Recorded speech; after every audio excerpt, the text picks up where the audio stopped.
What's a story that you've heard that still gives you chills to this day? Story 1. My friend once told me about something that happened to her when she was about 8 or 9 years old. She was walking home from school and got her key out to unlock the door to her house. Her single mother, who worked during the day, usually came home later on weekdays. As my friend reached up to insert the key into the lock, the door suddenly opened. Her mother, wearing a dressing gown and looking unwell, stood there. She had stayed homesick that day. Instead of greeting her daughter, her mother immediately looked past her and asked, "Who are you?" Startled, my friend turned around and saw a man in a long coat hurriedly walking back down the path and disappearing down the street. Her mother's unexpected illness and presence at home that day might have saved her daughter from something truly terrible. Story 2. A few years ago, I worked as a vet tech, and one day a man came in with his elderly dog to have it put to sleep. We followed the standard euthanasia protocol, gathering a basic history, asking if the owner wanted to be present, and so on. When one of my coworkers asked if he wanted to be there during the procedure, the man replied, "Yes, because I lost both of my boys last week, and I wasn't there for them. I'll be damned if I'm not here to say goodbye to my last living family member." We later learned that his sons had died overseas. After hearing his story, our entire staff went into the euthanasia room and hugged him and his dog for several minutes, even after his dog had peacefully passed. In all my years in the field, I've never encountered someone as heartbroken as this man saying goodbye to his beloved pet. Story 3. When I was about 17, I went out back to take out the trash and heard a strange noise in the backyard that spooked me. I ran back inside and everyone laughed at me until my mom said she thought she heard something in the basement. Suddenly, we all felt uneasy because we knew the outside door to the basement was open. My mom, who usually says if people are overreacting, decided to call the cops because she was so certain of the noise she'd heard. About an hour and a half later, it was around 2 a.m. by then, the cops still hadn't arrived, and we'd kind of moved on since we hadn't heard anything else. We were sitting on the front porch, off to the side and out of the light, when a car slowly came down the block. The driver turned off the headlights 2 houses down and stopped just past our driveway. We froze, afraid to move, as the driver got out, retrieved something from the trunk, and walked off down the block. At that point, we decided we'd had enough of the creepy night and went back inside, locking the doors behind us. As soon as we got inside, the car left. About an hour later, an officer finally showed up. We told them everything, saying we probably just heard raccoons in the backyard, but we were now more concerned about the strange car. The officer left, and we eventually went to bed. The rest of the night was quiet. The next evening, around 11 or 12, my mom burst into my room, saying there were a bunch of emergency vehicles outside. We all went outside, and of course, all we could talk about was what had happened the night before. After a few minutes, my mom walked over to the news crews to find out what was going on. It turned out that our neighbor had been attacked. A man broke into their home, shot the husband, and robbed the wife. Story 4. My grandfather's second wife was a sleepwalker, the kind who would get up in the middle of the night and do things like make a sandwich in the kitchen. My grandfather got used to it, and whenever he woke up to find her missing from bed, he'd gently lead her back without waking her, just as he'd been advised. One night he woke up and noticed she wasn't lying beside him. Instead, she was sitting on the edge of the bed with her back turned to him. He called her name to ask what was wrong, but she didn't respond, and he realized she must be asleep. He could tell she was doing something with her hands, holding something in her lap, but he couldn't see what it was. Sitting up, he leaned over her shoulder to get a closer look. That's when he saw what she was doing. Still asleep, loading his revolver. Story 5. When I was about 4 and my sister was nearly 1, my parents had been divorced for a few months. My mother decided to drive us from Las Vegas to Wichita to visit our grandparents.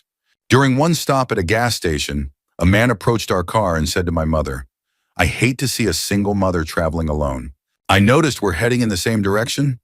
Would you like me to follow you for a while to make sure you're safe?" She politely declined, saying, "No thanks," and we drove off. At the next gas station stop, the same man appeared again, this time claiming he was just checking on us. It turned out he had been following us since the last stop. As he spoke to my mother, the wind blew his sport coat open, and I saw a gun tucked into his pants. After my mom once again said we were fine and drove off, I told her what I had seen.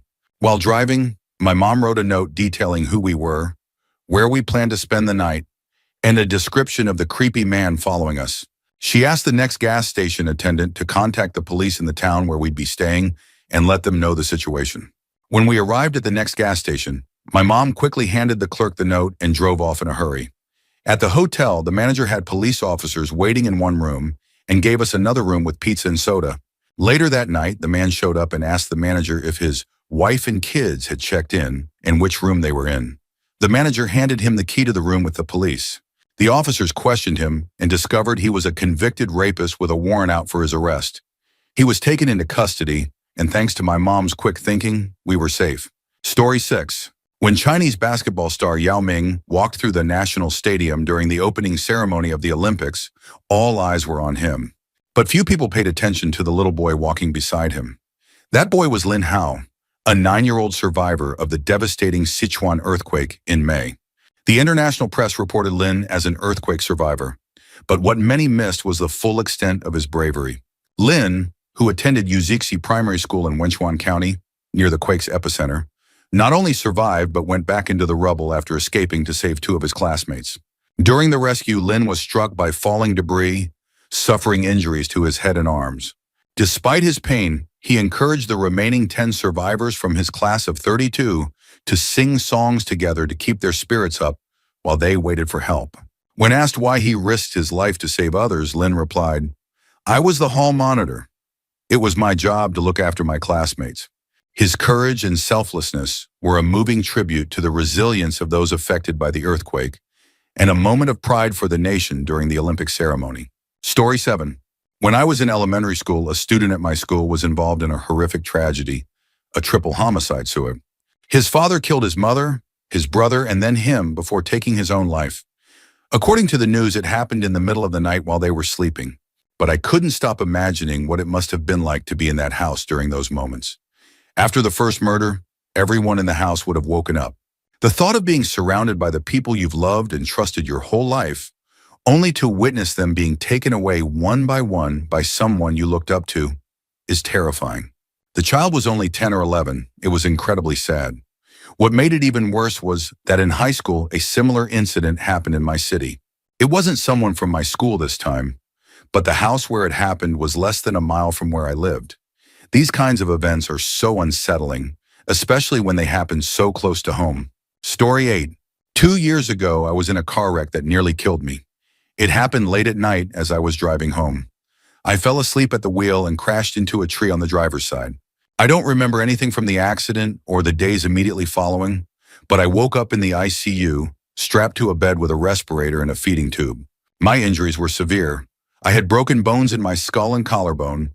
Both of my lungs had collapsed and my diaphragm was ruptured. Every doctor I've seen since has told me it's a miracle I survived. The most chilling part of the story is how I was found. A couple who lived in my neighborhood had just dropped their daughter off at a bus headed to camp, where she was working as a counselor. The bus had been delayed by an hour and a half because a few other counselors were late. One of them was my best friend from elementary school. On their way home, the couple noticed a car parked on the wrong side of the road. It was dark, and they couldn't see any damage at first, so they kept driving. But then the wife thought she heard honking and convinced her husband to turn around. When they found me, I was unconscious. My car was completely dead, and the horn wasn't even functional. It was later confirmed to have been broken. They didn't know it was me until 2 days later. Their actions that night saved my life. If that bus hadn't been delayed, or if they hadn't decided to turn around, I wouldn't be here today. Story 9. When I was a Boy Scout, I earned the Filmmaking Merit Badge one winter camp. Part of the requirement was to create a short film, no matter how bad it turned out. Since we were in the woods, my group decided to make a slasher movie. The plot wasn't groundbreaking, a masked killer going around stabbing people at a Boy Scout camp, but we thought it would be fun. There was a kid named Paul in our group who was super likable and got along with everyone. We unanimously voted for him to play the killer because he had this creepy Peter Lorre eye thing going on. He did a great job fake stabbing everyone and being menacing for a movie made by 12 and 13-year-olds. We finished editing it, complete with buckets of fake blood and terrible acting.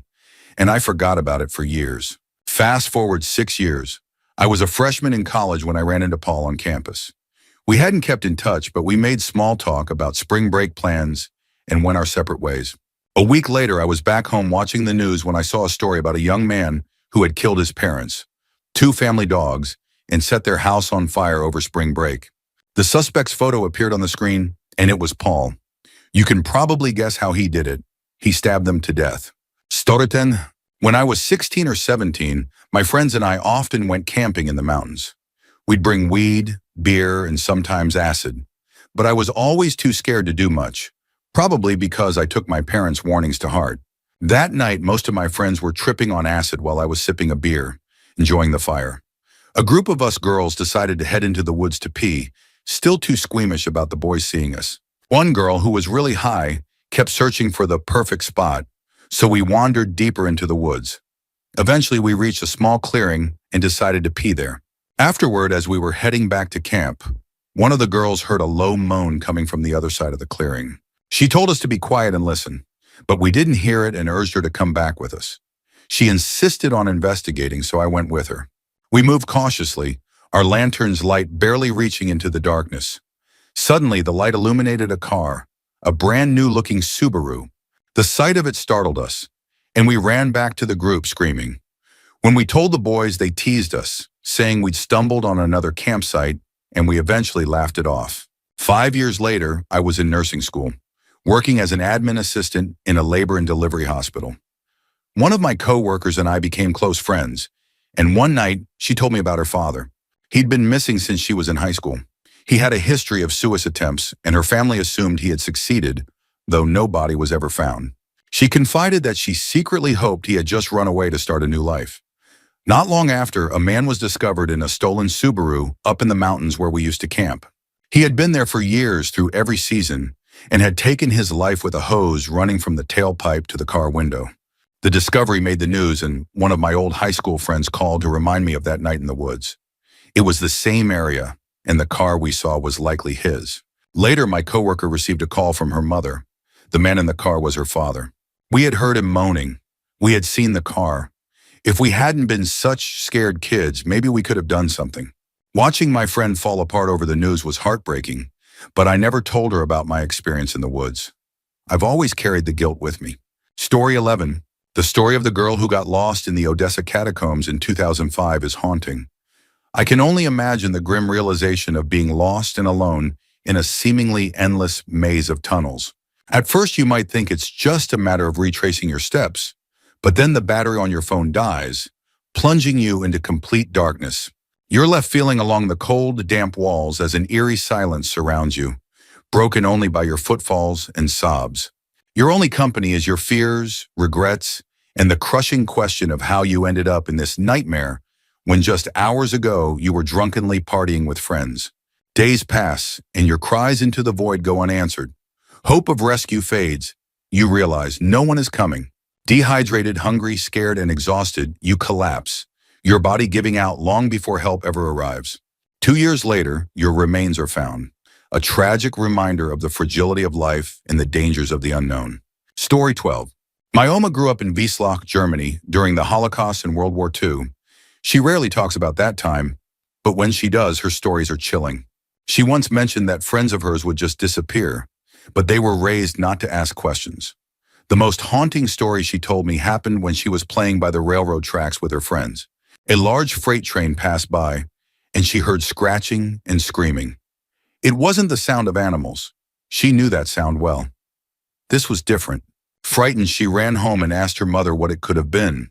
Her mother yelled at her to never ask questions like that again, to stay away from the tracks, and to speak to no one about it. The memory of that moment lingers, a glimpse into the horrors of that time. Story 13. 5 years ago, I responded to a call for a respiratory emergency. As we left the station, dispatch updated us that the patient had gone unresponsive, urging us to expedite. When we arrived, the house was dilapidated and unsettling. The family living there was pale, dirty, and constantly moving in and out of rooms, which only added to the unease. We were eventually directed upstairs, where we found the patient half underneath a bed, completely naked and eerily reminiscent of the girl from The Ring. I tried to focus on CPR despite the overwhelming stench of cat urine and feces, the strange symbols on the walls, and the blood and filth-covered mattress. Unfortunately, she didn't survive. Afterward, we informed the family along with the police and paramedics. One family member, the daughter, was around my age and seemed particularly unsettling. She was also nearly naked, staring into the room where her mother had been, and her presence unnerved me. A few days later, I was driving my girlfriend to dinner after stopping at work to pick up my paycheck. As we approached the house, I noticed the stained mattress on the curb. My girlfriend found it creepy, but for me, it was a chilling reminder of the call. Then as we passed the house again, I saw the daughter standing on the sidewalk, staring at the mattress. When my car passed, she looked up, locking her eyes on me. The way she looked at me was terrifying. Her expression was hungry, like she somehow recognized me despite the unmarked car and the traffic around us. It's a moment that haunts me to this day. I don't know how she knew it was me, but that look will stay with me forever. Story 14. This story involves my mom and her close encounter with the infamous Scarborough rapist. When she was in her early 20s, she managed a photography studio in a mall in Scarborough, Ontario. One day, while working alone, a man walked in and asked for a photo. He was acting a bit strange and mentioned needing a picture of his hip. My mom assumed it was for a court case. They often did injury photos, so she started preparing the camera. When she looked up, the man had dropped his pants and was exposing himself. My mom, unfazed, started laughing hysterically and told him to get out, saying she didn't have time for such nonsense. About an hour later, a girl who worked at a denim store down the hall came by to share that a pervert had exposed himself to customers in her store. They laughed it off, assuming he was just mentally unstable. 2 days later, the same girl ran into my mom's studio, pale and shaken. She showed her the front page of the newspaper, which featured a sketch of the man with the headline, "Scarborough Rapist." It was chilling to realize how close my mom had come to being attacked by Paul Bernardo during the peak of his crime spree. Story 15. When I was in my early teens, my parents would go out dancing on Friday nights, leaving me home alone. We lived in a quiet, rustic house, isolated except for a sawmill and a defunct car garage. Our closest neighbor was about a mile away. I'd use those nights to blast heavy metal albums on my parents' amazing stereo system. One evening, I put on Metallica's "And Justice for All" and headed to the restroom in a far corner of the house. As Blackened blared in the distance, the bass made it feel like the floor was shaking. When I returned to the living room, I noticed the chain on the front door was vibrating in rapid rhythms. I thought to myself, wow, the bass on this system is incredible. Then in the middle of the song, the chain abruptly stopped moving. I never figured out why, but the memory still gives me chills. Story 16. When my uncle was 4, he spent the summer at his aunt's house. Since there weren't any kids his age around, he entertained himself by riding his bike through the neighborhood. One day he ventured too far and got lost. A car pulled over and the man inside told him it was okay. He'd drive him back to his aunt's house. Trusting the stranger, my uncle loaded his bike into the car and got in. At first, my uncle thought the man was one of his aunt's friends, so he didn't question him. But when the car turned onto the highway, he became confused and started asking where they were going, telling the man that his aunt's house wasn't near the highway. The man said nothing and kept driving. Eventually, the man pulled over on the side of the road, looking deep in thought. After a few moments, he turned the car around and drove my uncle back to the entrance of the neighborhood, dropping him off before speeding away. Years later, my uncle realized what had happened. The man had likely intended to kidnap him, but changed his mind at the last moment. It's a chilling thought to imagine how differently things could have turned out. Story 17. This story is about my dad. When he was around 10 or 12, he and a friend were playing near a small river in southern Wisconsin. It was freezing cold and they noticed a capsized canoe in the water. 2 men, likely fishermen, were clinging to it for dear life, blue from the cold and barely able to speak. My dad and his friend managed to pull the men out of the water, saving their lives. It became a big deal in their town, even making it into the local paper. Fast forward about 5 years. My dad, now a teenager, was driving to a concert in Chicago with the same friend in his new car. They weren't wearing seatbelts. It was the 70s after all. And as they passed a bar, a mobile home flew out of the parking lot into the street. The driver, likely drunk, hadn't looked, and my dad crashed head-on into the trailer. The car was totaled, but not wearing seatbelts somehow saved their lives as the impact propelled them forward and upward, avoiding the crushed bottom half of the car. Shaken but unharmed, they got out of the car just as the propane tank on the trailer exploded, engulfing it in flames. 2 men stumbled out, screaming in agony, their skin blistering and bubbling. They died right there in front of a crowd that had gathered from the bar.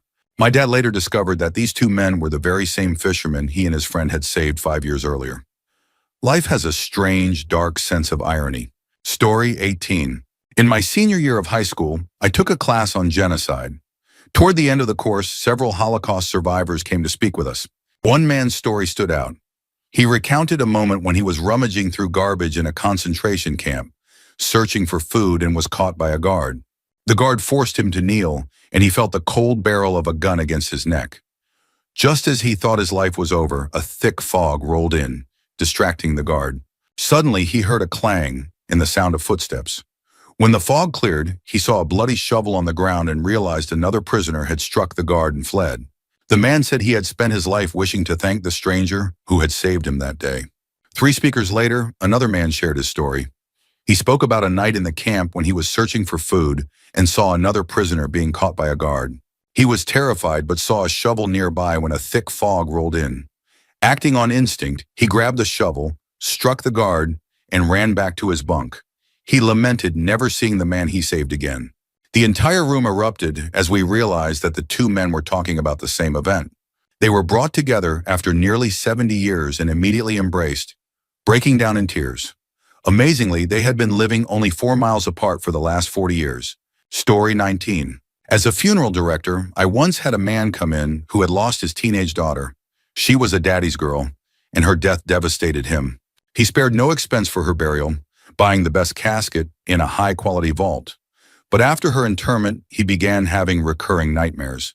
In every dream, his daughter was drowning, in a bathtub, the ocean, or a car that had plunged off a bridge.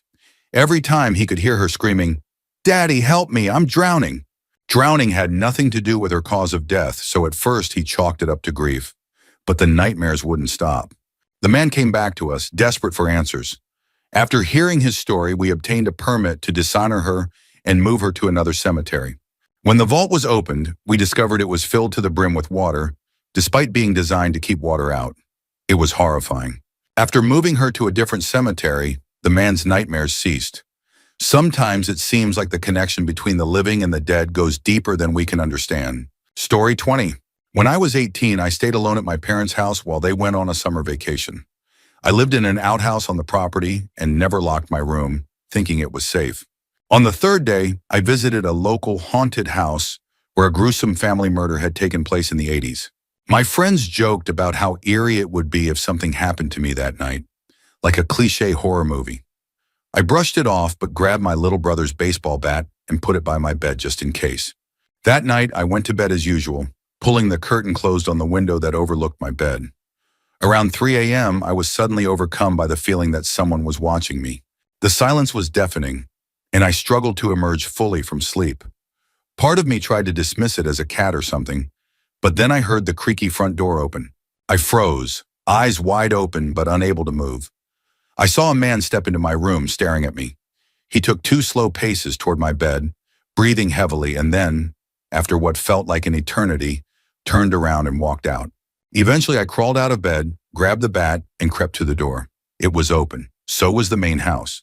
Nothing was stolen, and I have no idea what happened or why, but it remains the most terrifying experience of my life. Story 21. A 16-year-old girl was house-sitting for a family friend. Late one night, she heard a strange noise coming from the basement. It wouldn't stop, but she was too scared to investigate alone. Fear creeping in, she decided to call 911, explaining the situation and telling them not to rush, as it was probably nothing. Within 2 minutes, several police officers arrived at the house. 4 of them went into the basement while 1 stayed with her outside. Moments later, she heard shouting, and the officers brought up a deranged-looking man. He had been sitting on the washer, banging a machete between it and the dryer, trying to lure her down. Shaken, she asked the officers how they knew someone was down there. They explained that when she had called 911 and hung up, the operator had heard a second click on the line. He had been listening. Story 22. I went 9 days without proper sleep due to a severe bout of insomnia, though I experienced microsleeps toward the end. By day 4, I began to hallucinate. Harmless things at first, like tiny 2-dimensional palm trees that would disappear when I looked at them from the wrong angle. But after a few more days, the hallucinations completely took over. I lived what felt like a parallel life. In reality, it lasted only 2 or 3 days, but in my mind, it spanned weeks. It didn't feel like a dream or a delusion. It felt completely real. To this day, I remember it as clearly as any other part of my life. When I finally crashed and slept, I woke up to find reality snapping back into place. The experience had taken a physical toll. I missed over a month of school. Initially, I couldn't function despite getting normal sleep, and eventually I became sick. The doctor suggested the insomnia had been the cause. The hardest part, though, was coming to terms with those 2 weeks that never actually happened. It wasn't that anything profound happened in the hallucination, but it was so vivid and real that I couldn't convince myself it wasn't. For a long time, I lived in fear of waking up again, unable to trust my surroundings or enjoy the good things in life. I worried the people I met or cared about might not even exist. Over time, the paranoia faded. I came to accept that no one can ever truly prove they're experiencing reality, so there's no point in doubting it. But even now, I remember those 2 weeks as clearly as any other memory. It's unsettling to think how fragile our perception of reality can be. Story 23.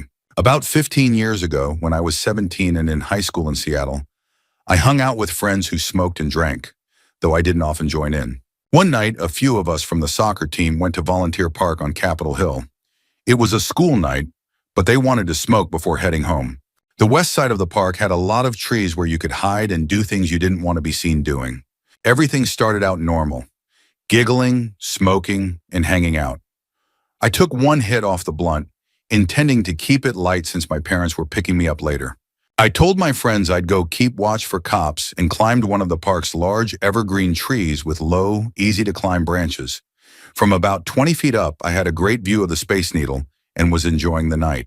Then I heard branches snapping below me. I looked down and saw a man standing there, staring in the direction of my friends. About 25 feet away, I saw another man. Then I noticed more figures, about 15 men in total, forming a semicircle around where my friends were. They weren't cops or security, and there was no reason for them to be there at 11 p.m. I stayed still, terrified, waiting for what felt like forever before climbing down quietly and running toward the greenhouse in the park. About 50 feet away, I saw my friends sprinting out of the woods. They told me someone had tried to grab one of them, and the girl screamed, causing them all to run. I'll never forget that night. There's no telling what those men intended, but I've heard stories about people disappearing in Seattle parks. Be careful out there. Story 24. This story stuck with me because of its quiet, haunting nature. A friend of mine lived on Long Island in 2001, around the time of September 11th. I lived in California then, and still do, and though I barely knew anyone personally who died that day, the tragedy felt almost like a movie, something happening on TV, not in real life. Out of morbid curiosity, I asked my friend if she had any stories about that day.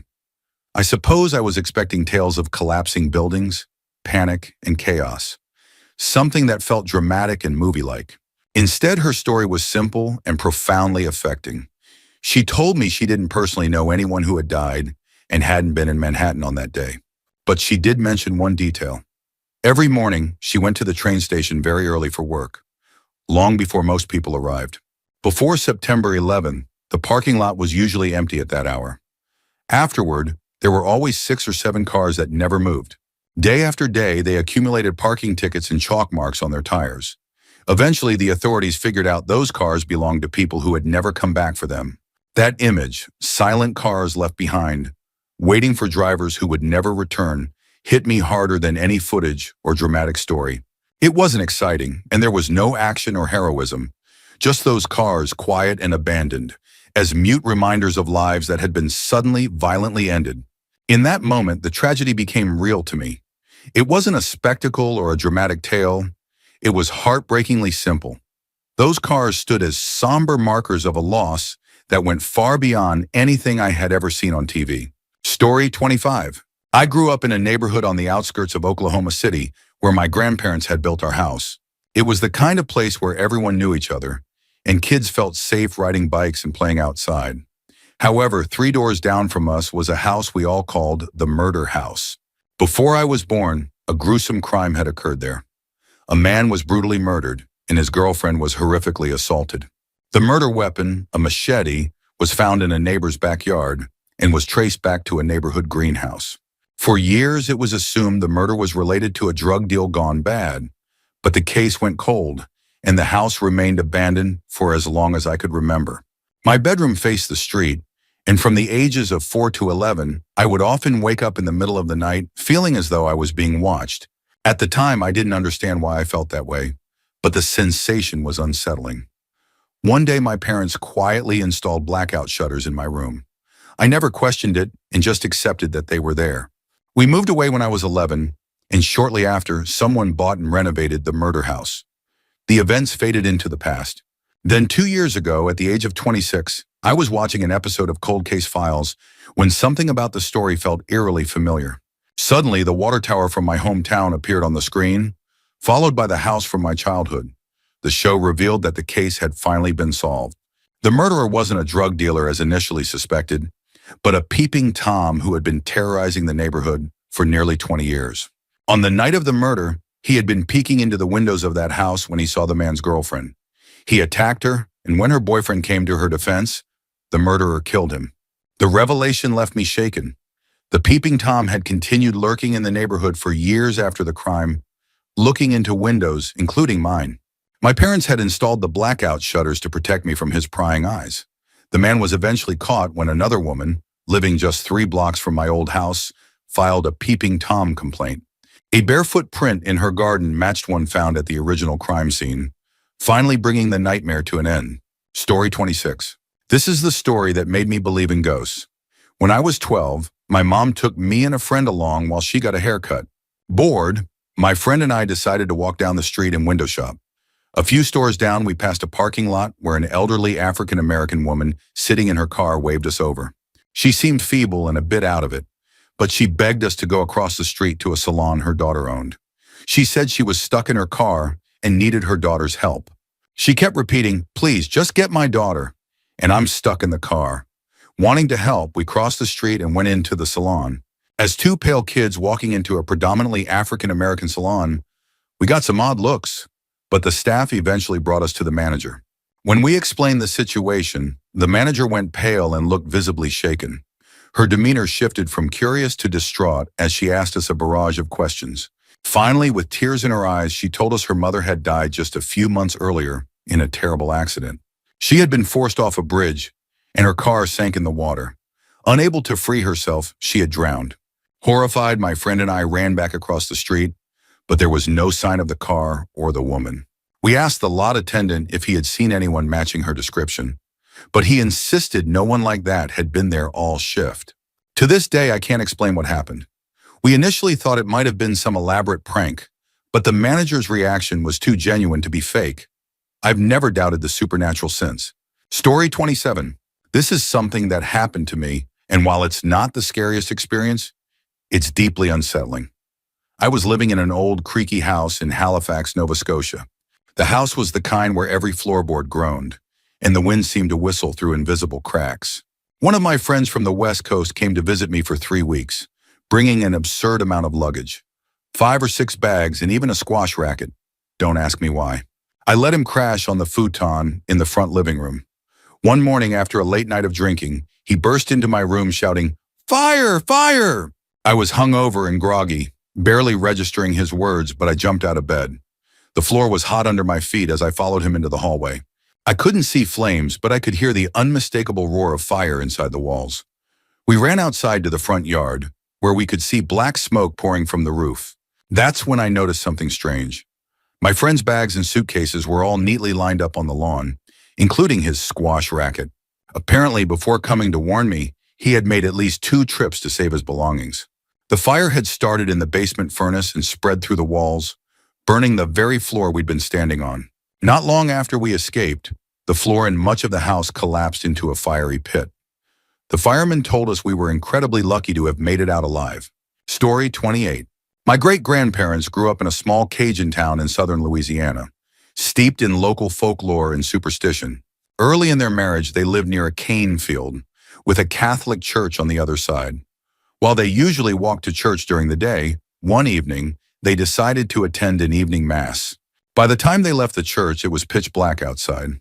Tired from the day's work, they opted to take a shortcut through the cane field instead of the long path around.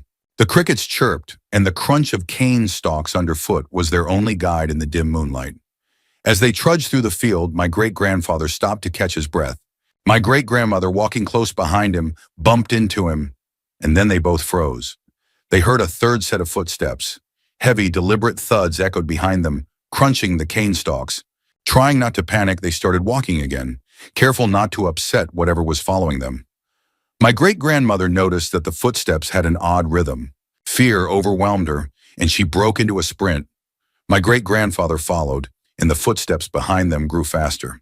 They reached the edge of the field and their house in sight, hearts pounding. Fumbling with the lock, they finally opened the door and rushed inside, slamming it behind them. Their usually fearless hunting dog, Kaiser, darted in after them, trembling and cowering in fear. Then came the banging. Something was scratching at the door, shaking it violently. My great-grandfather assumed it was some wild animal, until the doorknob started to jiggle. Something outside was trying to turn it. He grabbed his rifle and stood guard all night while my great-grandmother slept. The shuffling and scratching continued until the first rays of sunlight. When they opened the door the next morning, they found it covered in deep scratch marks. My great-grandmother remained convinced for the rest of her life that they had been chased by the Rougarou, the Cajun werewolf. Story 29. When I was 7, my mom, sister, and I moved into a new house in Florida after my dad had passed away the year before from complications during a triple bypass. My sister and I had bedrooms upstairs connected by an open loft area. One night I woke up late and for some reason got out of bed and looked across the loft toward my sister's room. Clear as day, I saw a shadowy figure in the shape of a man standing at the top of the stairs. The house was pitch black. There was no light to cast such a shadow. Terrified, I jumped back into bed and cried myself to sleep, thinking it was a burglar. About 15 to 30 minutes later, I woke up again and cautiously checked the stairs. The shadow was gone, so I grabbed my little flashlight and headed downstairs toward my mom's room. Her door was slightly ajar, and as I peeked through the crack, I saw the same shadowy figure walking around her bed. It bent over her as though looking at her. I shined my flashlight on the floor in front of the door, and the figure jolted upright, turned to look at me, and then walked into the bathroom. To this day, I have no explanation for what I saw. I'm an atheist and don't necessarily believe in spirits, but part of me wonders if it was my father checking in on us and kissing my mom goodbye one last time. Even now, recalling that moment sends shivers down my spine. Story 30. As a nurse, I've heard many eerie stories, but one my instructor shared during training has always stayed with me. It involved a nurse whose daughter was terminally ill with cancer. The daughter was in her late 20s or early 30s, with a husband and 2 small children. She was terrified of dying and kept expressing that fear to her family, saying she dreaded being alone when it happened. Her parents took turns staying with her at the hospital along with her husband. One night, it was her father's turn to stay home and care for the grandkids while her mother stayed with her. The daughter passed away that night. Her last words were, "I'm not afraid anymore. Dad is here with me." The family found it comforting until her mother went home and discovered her husband had died on the couch during the night. The mother had expected to plan 1 funeral, but now had to plan 2. In the same hospital, there's also a legend about the ghost of a 10-year-old girl who was the first child to die there. Patients often report seeing her in a white hospital gown, with several shouting, "Get that little girl out of here." Even though no child is present, stories like these make you question what might exist beyond death. Story 31. The summer before my sophomore year of college, I had surgery on both legs, which led to a longer than expected recovery. I eventually had to withdraw from school for the year and move back home. After 4 months of healing, I got a job as a server at a popular restaurant chain where I became friends with 2 coworkers, Oscar and Louie. Oscar was a friendly, laid-back guy, while Louie, a New Yorker, had a cocky attitude but was fun to be around. One night, we went to Oscar's house to watch an NBA playoff game. His parents didn't know us, so we introduced ourselves. Oscar's mom was kind to me, but had a strange reaction when she met Louie.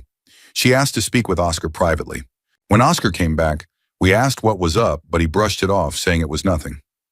Later that night, after Louie left, Oscar told me his mom had pulled him aside because she'd had a nightmare the night before. In the dream, Oscar met someone named Louise, and it brought nothing but trouble. She warned him to be careful around Louie. We laughed it off at the time, though the warning stayed in the back of our minds. A couple of weeks later, I got a call from a female coworker, sobbing and asking me to meet her at another friend's house. When I arrived, I found her with Oscar, and she told us that Louie had raped her the night before. Oscar and I exchanged a look but didn't say anything about his mom's warning. To this day, I can't shake the chills I get when I think about how Oscar's mom seemed to know Louis would cause trouble. Whether it was intuition or something else, her warning turned out to be tragically accurate. Story 32. This is a true story I witnessed firsthand, and as someone who's highly skeptical and logic-driven, it still shakes me to this day. My mother, who grew up in Syria, often claimed that her dreams carried meanings. I always dismissed it, chalking it up to confirmation bias. People remember the dreams that seem to come true and conveniently forget the ones that don't. When I was about 15, one morning just before midday, my mom came into the kitchen visibly shaken. She started crying, which was unusual. While she often spoke lightly about her dreams, they had never affected her emotionally like this before. Concerned, we asked what was wrong. She told us she'd had a bad dream about her elderly mother, who lived in Syria while we were in Australia. In her dream, my grandmother was holding her head in her hands as if she was in pain. That was all. A simple, unsettling image. We tried to comfort her, saying it was just a dream and nothing to worry about. But she remained upset. Later that afternoon, we decided to call my grandmother to reassure my mom. When my uncle answered the phone, he told us that my grandmother was fine. However, earlier that morning, she had tripped and hit her face on a cupboard. She had a bruise near her eye but was otherwise okay. We were all surprised by the accuracy of my mom's dream, though we brushed it off as a strange coincidence. My mom spoke to her mother, caught up on family gossip, said "I love you," and hung up. We thought this would put her at ease, but instead her worry seemed to deepen. She began crying even harder, shutting herself in her room and refusing to talk to us. Hours later, the phone rang again. My dad answered. It was my uncle. He told us that just minutes ago, my grandmother had passed away from a sudden stroke. We went together to my mom's room to break the news, but before we could say anything, she looked at us through her tears, shook her head and said, "I already know." We all hugged her as she wept. I've always been a skeptic, but I can't explain what happened that day. My mom's dream and her deep sense of foreboding were beyond anything I can rationalize. Even now, it sends chills down my spine to think about it. Story 33. This happened to me, and it still creeps me out to this day. I was driving through West Texas on my way to California and decided to take a detour on Highway 41 to visit a friend who was studying bats at Devil's Sinkhole. I stopped at the only gas station for miles to fill up, use the bathroom, and grab a snack. It was one of those old, run-down gas stations from the 70s with outdated pumps that required prepaying inside. Inside, everything felt off. The shelves were lined with dusty, expired snacks, and the refrigerators didn't seem to be running, making it unbearably hot. While I was browsing, I glanced out the window and saw one of the employees walking around my car, running his fingers along the trunk. Then I watched as he tried the driver's side door handle. I turned to the man behind the counter and said angrily, "He's trying to get into my car." The cashier, eerily calm, glanced outside and replied, "I don't see him doing anything," all while maintaining flat, unwavering eye contact. Then he subtly reached under the counter for something. That's when my fight-or-flight instincts kicked in. I pushed open the door, screamed at the guy outside to get away from my car, and bolted for the driver's seat. Somehow I managed to unlock it, jump in, and speed off before the man inside could follow me. In my rearview mirror, I looked back to see if they were chasing me in the truck parked outside, but the adrenaline made everything a blur. I called the police about 20 minutes later, but they told me they wouldn't waste resources going out there since nothing had actually happened. To this day, I still shudder at the memory of that cashier's unflinching stare as he reached under the counter, and I wonder what might have happened if I hadn't left so quickly. Story 34. When I was in 11th grade, my math teacher shared a story that has stayed with me ever since. He was talking about how everything happens for a reason and why it's always important to be kind to others. At first, I wasn't paying much attention, but then he shared something personal.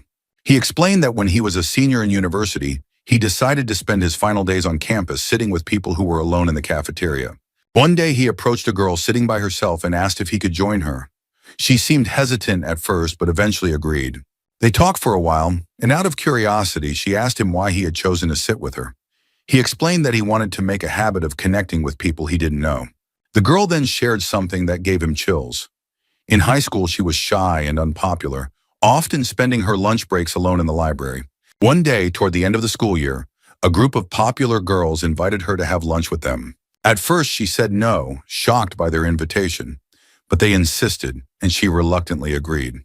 They got into one of the girls' cars and headed to a restaurant off campus. As they were driving, dozens of police cars sped past them in the opposite direction.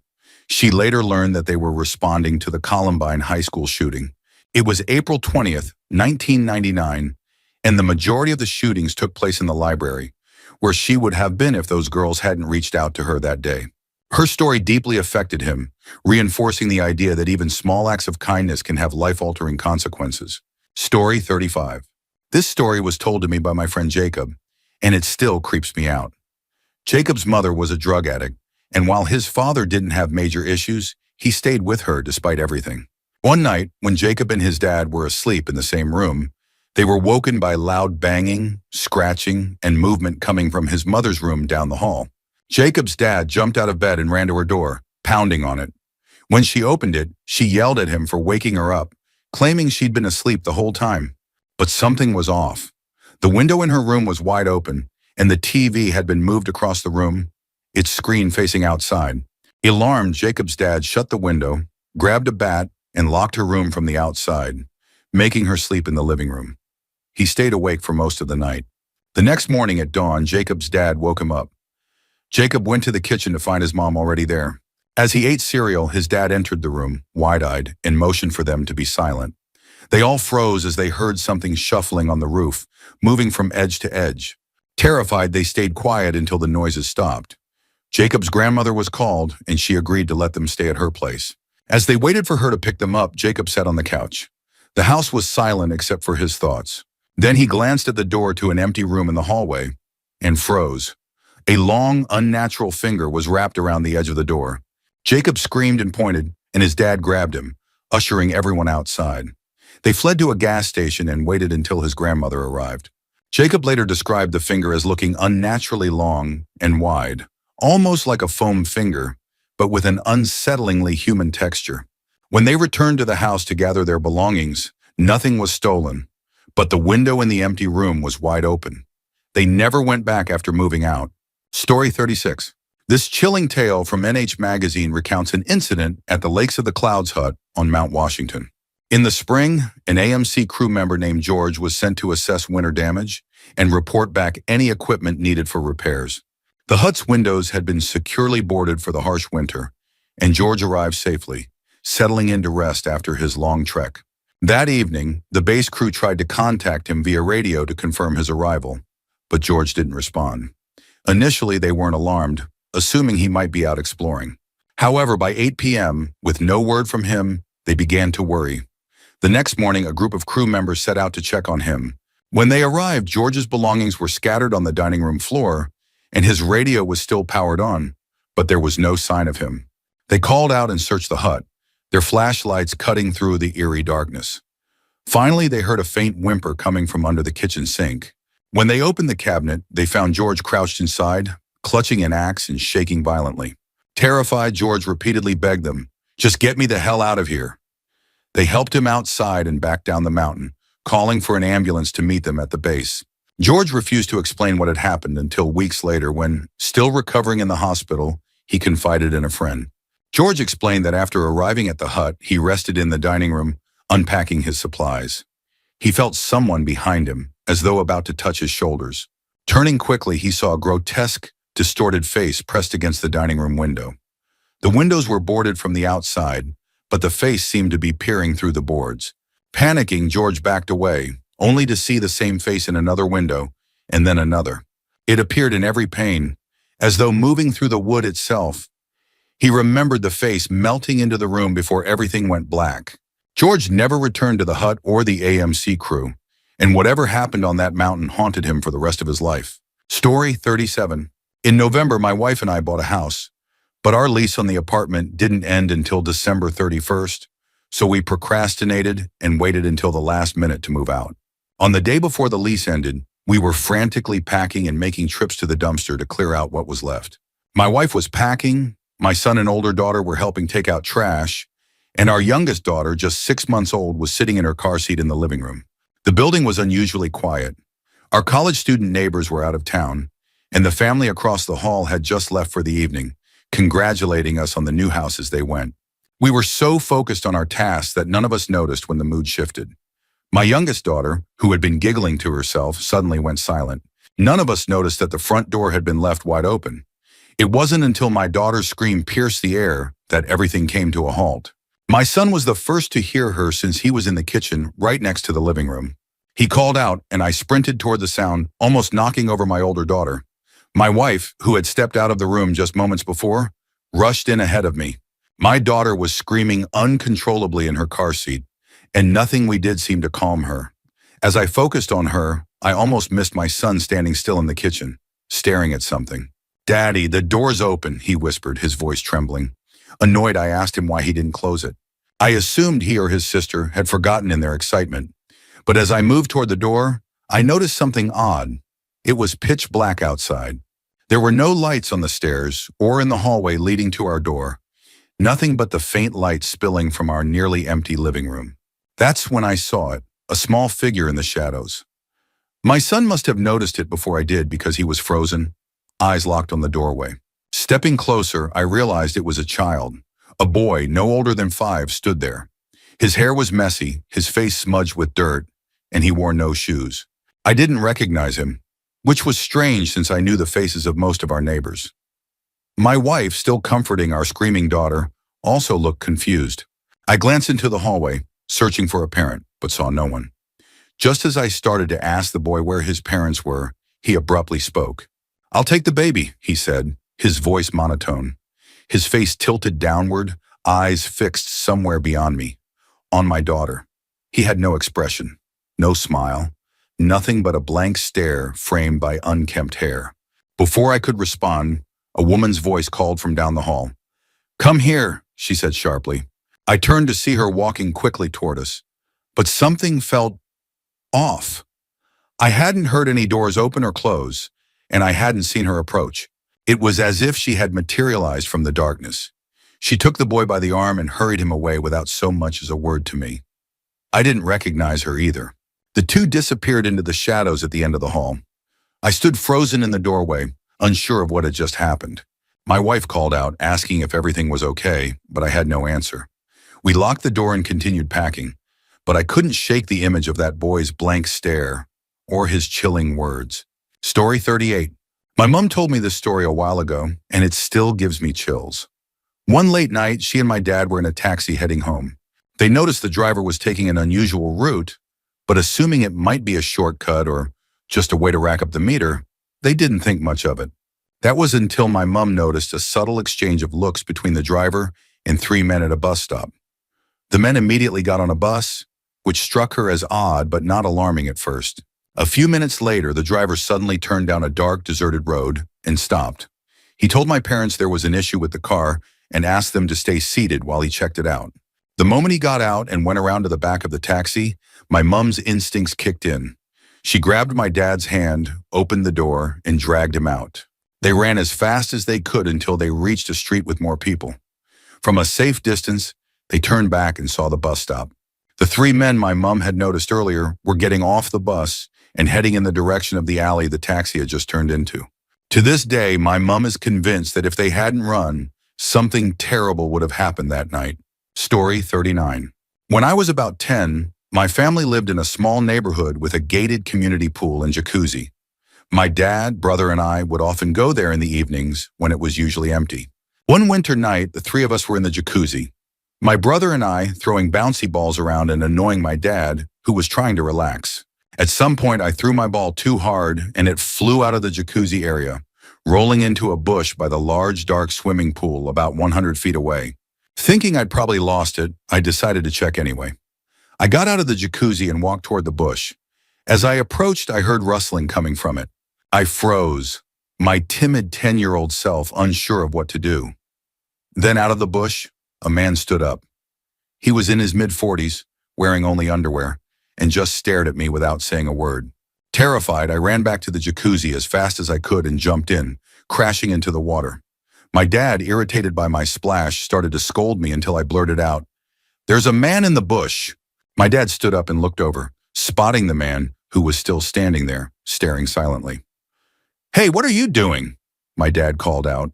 The man didn't respond, just kept staring. Then my dad yelled, "What the F are you doing?" A rare moment, since he almost never swore. Finally, the man sprinted away, scaling the 7 to 8 foot barbed wire fence surrounding the pool area and disappearing down the street. My dad realized the man didn't live in our neighborhood, as we knew all our neighbors. On the way home, my dad said, "Don't tell your mom. She won't let us come down here anymore." To this day, at 26 years old, I still haven't told her.